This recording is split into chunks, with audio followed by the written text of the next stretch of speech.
Larry Goldings is the music composer for the Netflix limited series Self-Made, inspired by the life of Madam C.J. Walker, which chronicles how Sarah Breedlove built a hair care empire aimed at Black women, and in doing so became America's first self-made female millionaire.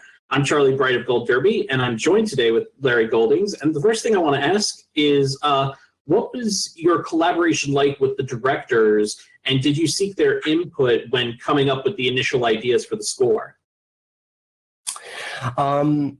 Well, I had very little collaboration with the actual directors, but the producers, the main producers, I did. And our first collaboration, our first conversation about the music was before I really had the job, and I had a meeting over there at Warner Brothers, and they were still considering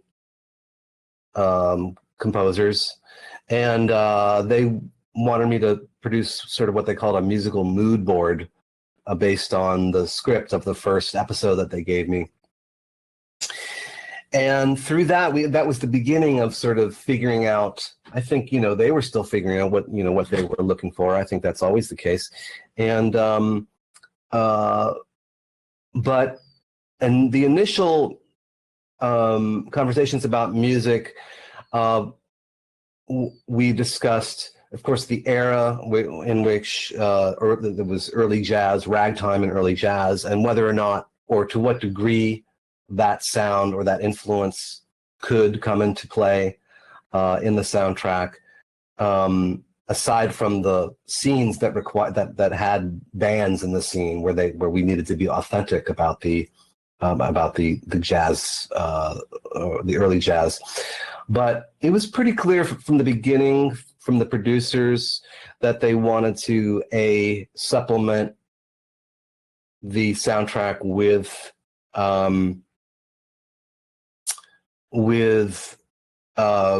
licensed music, contemporary licensed music, most of which, maybe all of which, were sung by women, and they wanted that to be a very present part of the sound. And so that led to an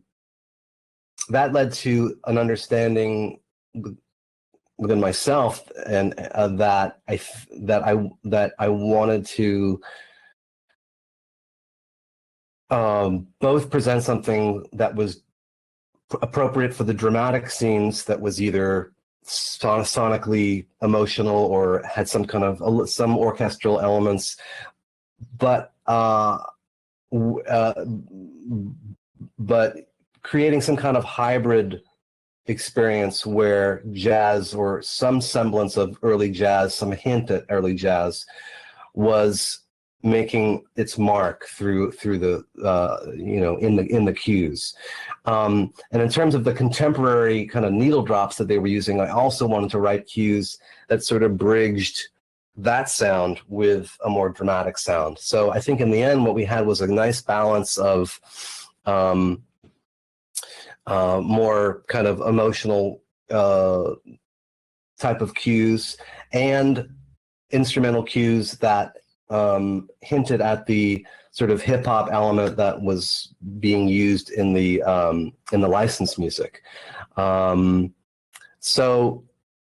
And that took an episode or two to sort of figure out what that was, or it took an episode. I think within the first episode, we figured out a sound that mixed genres and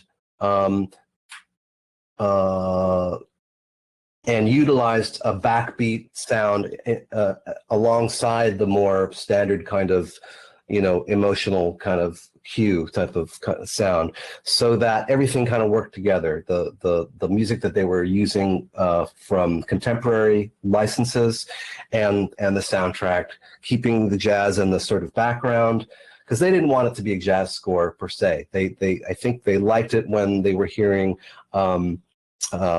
hints of it through the instrumentation that I was using in the cues, or just the musical language that I was dipping into in the cues.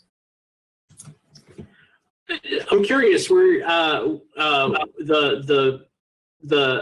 sounds of the time that you were trying to bridge with the sounds of the jazz and ragtime of the turn of the century. Was that a genre that you were really familiar with, or was this one that you had to discover in composing this? It's a good question because the people who really, I mean, the answer is yes and no. I mean, I am a jazz musician by trade, but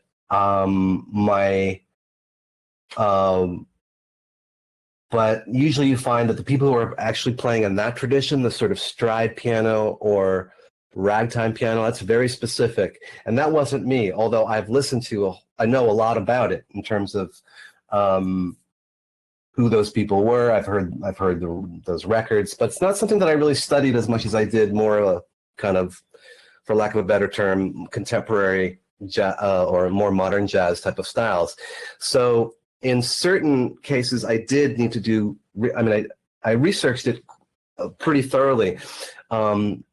First, I started the research as it pertained to the scenes that they had bands in the scene. So they looked to me, which was, I think, another plus to them, that I was also someone who could provide the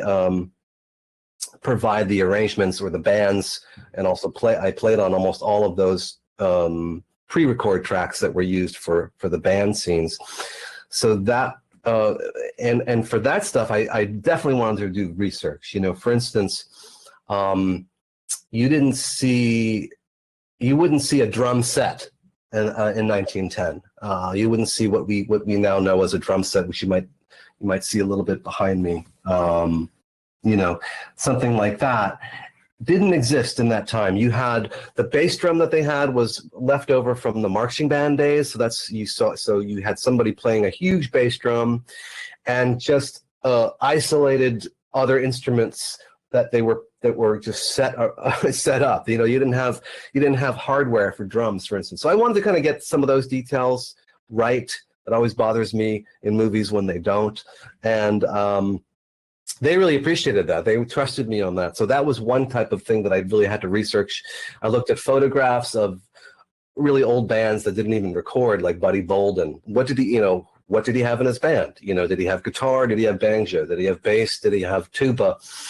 So I basically made a pretty good analyzation of that, and then made my own choice as to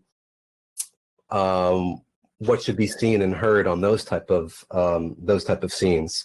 Aside from that, I have a pretty good idea of the language, you know, and who to hire, you know, for a band like that. And you know, I live in Los Angeles, so between, you know, New York and Los Angeles, you can definitely find specialists, people who can play authentically in that style. I didn't just want to call any jazz trumpet player, for instance. I wanted to call someone who I knew excelled in that way of playing, and I think that all makes a difference. And I'm glad that I made that choice, and that they wanted at least that, at least for that aspect of the film, they loved the idea that it was authentic. I took more liberties in terms of how I was going to infuse that sound in the soundtrack, because we didn't want the soundtrack to be a jazz soundtrack per se, but still, you have things weaving in and out of the soundtrack, like ragtime piano and an old style of trumpet playing and things like that, and the blues, of course, and but not in a very overt way. So I mean, I was trying to not be overt. I wanted to be more of a collage of sounds that included these things. But it did require, as much as I do know about jazz, again, that period does take some research. There's not a lot of recordings, not a lot of good recordings from the really early stuff. So photographs were important. So that was actually a really fun part of it. I learned quite a bit trying to figure out those little details, you know.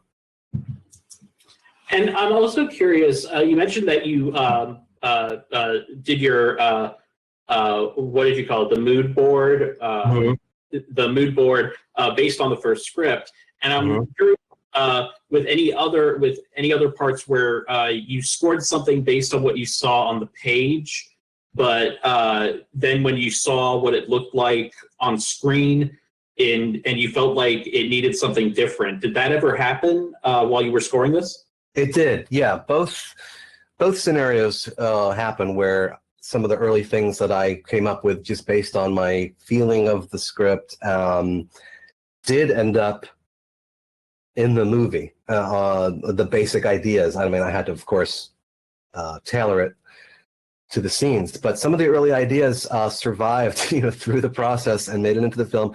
Some others that I think that everybody thought they liked, for whatever reason, fell to the wayside. And that's just going to happen. But it was a very useful exercise, and related to that was the fact that early on they were also sending me dailies from the shoots in Toronto.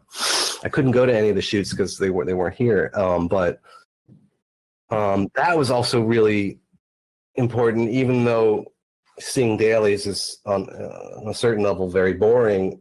For me, that was the first time I ever saw dailies. I don't think a composer usually sees them, and it was really helpful that was helpful to write music, not to picture, but to get a very solid feeling of how it was going to look, how good the performances were.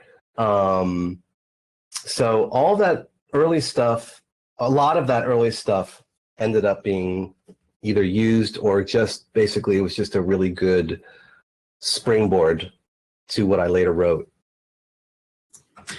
And I'm curious, is there a personal favorite scene that your music is used in from the series?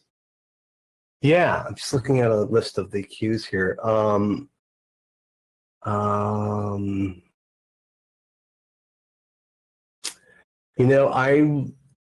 really like there's the cue is called Final Boxing, and it's in the end of episode 1, where everyone's in church, and Sarah has just sort of had it up to here with her conflicts with Addie, and she goes into the bathroom and sort of relives this whole boxing dreamlike scenario that the movie was using, and it culminates in her punching the glass and breaking the glass in the mirror. That was a really fun one, challenging one, but also ended up being one that I was able to draw from in at least 2 or 3 other places in the film, where usually having to do with the violence in her life, the physical violence and otherwise, which she was experiencing from her. I used some similar sounds and themes when she's talking about her early days with her ex-husband, and we see the flashback with her being hit by her husband. There was some similar parts of that cue that I used, so it was a good way to meld some themes. That was one, and also I think it's called the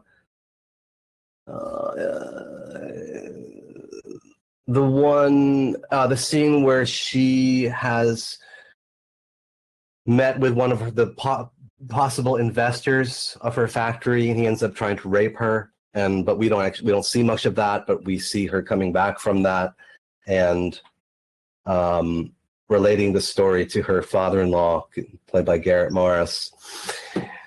I thought that was a really satisfying one to do and to finish. I think it achieved some of the.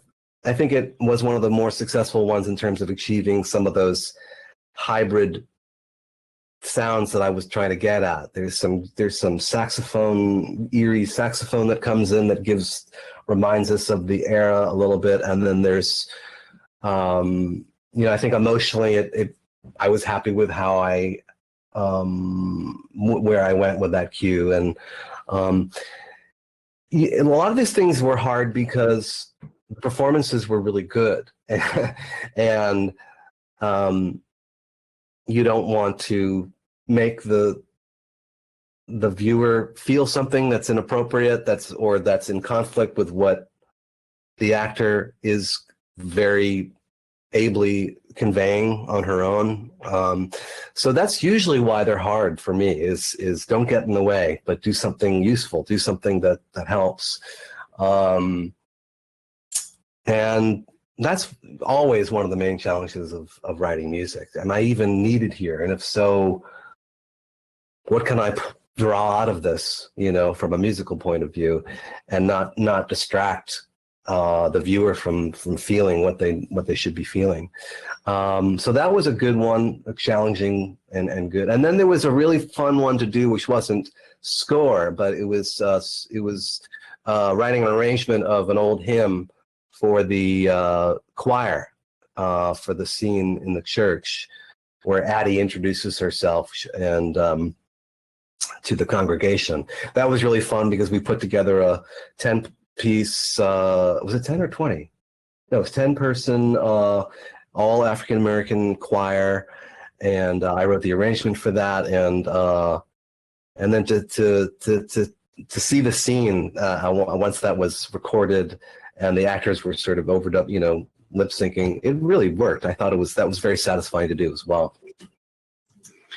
Well, thank you so much for joining us, Larry. We wish you all the best this Emmy season. And to all of our viewers, please like this video and subscribe to keep up to date on all our content. And don't forget to go to goldderby.com and use the Gold Derby app to make your predictions and see if you can outsmart the top prognosticators in Hollywood. Thanks again, Larry. Thank you. Take care.